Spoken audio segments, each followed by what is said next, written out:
ويوم القيامة ترى الذين كذبوا على الله وجوههم مسودة أليس في جهنم مثوى للمتكبرين وينجي الله الذين اتقوا بمفازتهم لا يمسهم السوء ولا هم يحزنون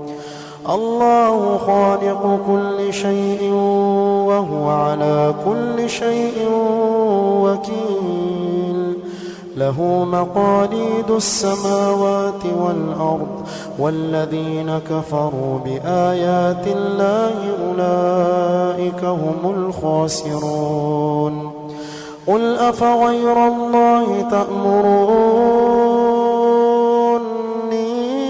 أعبد أيها الجاهلون ولقد أوحي إليك وإلى الذين من قبلك لئن أشركت ليحبطن عملك ولتكونن من الخاسرين بل الله فاعبد وكن من الشاكرين وما قدروا الله حق قدره والأرض جميعا قبضته يوم القيامة والسماوات مطويات بيمينه سبحانه وتعالى عما يشركون ونفخ في الصور فصعق من في السماوات ومن في الأرض إلا من شاء الله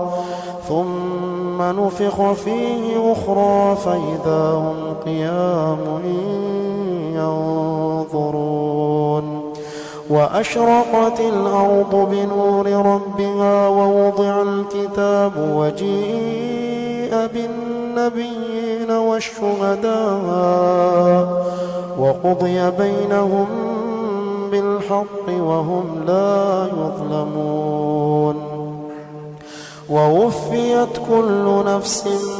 ما عملت وهو أعلم بما يفعلون وسيق الذين كفروا إلى جهنم زمرا حتى إذا جاءوها فتحت أبوابها وقال لهم خزنتها ألم يأتكم رسل منكم يتلون عليكم آيات ربكم وينذرونكم لقاء يومكم هذا قالوا بلى ولكن حقت كلمة العذاب على الكافرين قيل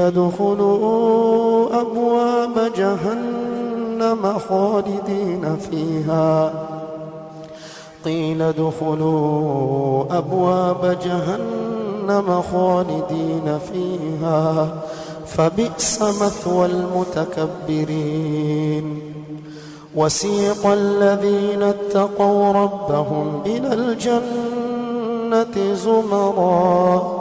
حتى إذا جاءوها وفتحت أبوابها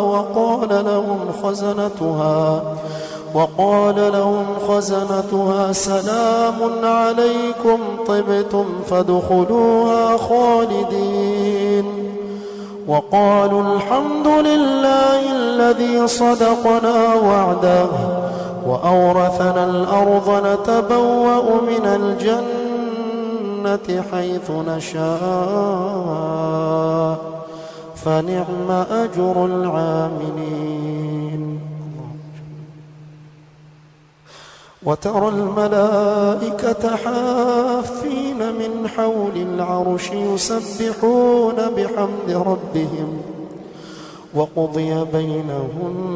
بالحق وقيل الحمد لله رب العالمين.